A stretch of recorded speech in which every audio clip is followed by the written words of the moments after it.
முதல்வரின் அறைக்குள் நுழையும் போதுதான் அவனுக்கு யோசனையே வந்தது. சின்ன சின்ன சிறகுகள் நிகழ்விற்கு உங்களை அன்போடு அழைக்கின்றேன். நான் உங்கள் டாக்டர் டாரதி. அவர் பேராசிரியர் மட்டுமல்ல, விடுதி காப்பாளரும் கூட. அவரிடம் ஏதேனும் பிரச்சனைகளில் சிக்கிக் கொண்டால் ஒன்று விடுதியிலிருந்து நீக்கப்படுவார்கள் அல்லது கல்லூரியிலிருந்து நீக்கப்படுவார்கள். அதையும் தாண்டி உள்ளே நுழைய வேண்டும் என்றால் மிகப்பெரிய அபராத தொகை கட்ட வேண்டி இருக்கும். அதனால் பல மாவட்டங்களிலிருந்து வந்த மாணவர்கள் அனைவருமே அவரிடம் மிகுந்த எச்சரிக்கையாக இருப்பார்கள். அதையும் தாண்டி அவன் எப்படி சிக்கிக் கொண்டான் என்பது அவனுக்கே தெரியவில்லை. அவனை அப்படியே பேராசிரியர்களுடைய அறைக்கு கூட்டிக் கொண்டு செல்கிறார். அவனை பற்றி ஏகப்பட்ட புகார்களை சொல்கிறார். அதையும் தாண்டி அவன் எவ்வளவோ பேசுகிறான். ஐயா, நான் இதை செய்யல, சார் இதை நான் செய்யல, என்ன மன்னிச்சிருங்க, என்னென்னமோ சொல்லி பார்க்கிறான். அவர் கேட்கவே இல்லை. அப்படி அவனை முதல்வருடைய அறைக்கும் கொண்டு செல்கிறார். முதல்வருடைய அறைக்குள் செல்லும் பொழுதுதான் அவனுக்கு அந்த யோசனையே வந்தது. பேராசிரியர்களிடம் சொன்ன புகார்களையும் தாண்டி பல புகார்களை அவன் மீது வைக்கிறார். எல்லாவற்றையும் கேட்டுவிட்டு முதல்வருக்கு மிகுந்த கோபம் வருகிறது. என்ன இப்படி கம்ப்ளைண்ட் பண்ற அளவுக்கு நீ இருக்கிற?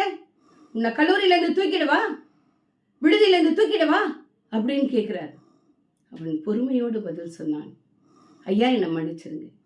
என்னுடைய பேராசிரியரே, என்னுடைய விடுதி காப்பாளரே என் மீது இவ்வளவு பெரிய புகார்களை, குற்றங்களை சுமத்துகிறார் என்றால் கட்டாயம் மேல ஏதோ ஒரு தப்பு இருக்கு.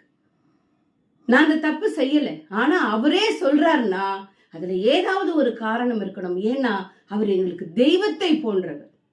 என்னை மன்னிச்சிருங்க. ஒரு கிராம பகுதியிலிருந்து வரேன் நான். ஒருவேளை என் மேல அந்த தப்பு இருந்தா என்னை மன்னித்து பொறுத்து ஏத்துக்குங்க என்று பணிவோடு பவ்யமாக நிற்கிறார். கோபப்பட்ட பேராசிரியரே அதிர்ந்து போகிறார் அவனுடைய பணிவை கண்டு. உடனே முதல்வர்கிட்ட சொல்றாரு, சார் வேற யாரோ செஞ்சிருக்காங்கன்னு நினைக்கிறேன், இந்த பையனா இருந்திருக்காது, ஏதோ நான் தான் தப்பா புரிந்து கொண்டேன் என்று நினைக்கிறேன், மன்னிச்சிருங்க என்று சொல்லிவிட்டு அவனுடைய கைகளை பற்றி கொண்டு வெளியே வருகிறார். அப்பொழுதுதான் அவன் நினைத்து கொண்டான், இவ்வளவு நேரம் பதறினோமே, இவ்வளவு நேரம் கதறினோமே, ஆனால் நாம் எச்சரிக்கையோடு பேசினோம் என்றால் எத்தகைய சூழலில் இருந்தும் நாம் விடுவிக்கப்படுவோம் என்ற உண்மையை அவன் புரிந்து கொள்கிறான். அன்பிற்குரியவர்களே, உண்மைதான். பல நேரங்கள்ல நம்ம பதறித்தான் போகிறோம். பதறக்கூடாது. எச்சரிக்கையா, நிதானமா, ஞானத்தோடு செயல்பட்டோம் என்றால் எதிலும் நமக்கு வெற்றியும் அனைத்து நன்மைகளும் கிடைக்கும். அன்பிற்குரியவர்களே, இந்த கதையை நீங்க கேட்டிருப்பீங்க. உங்களுக்கு பிடிச்சிருக்கும்.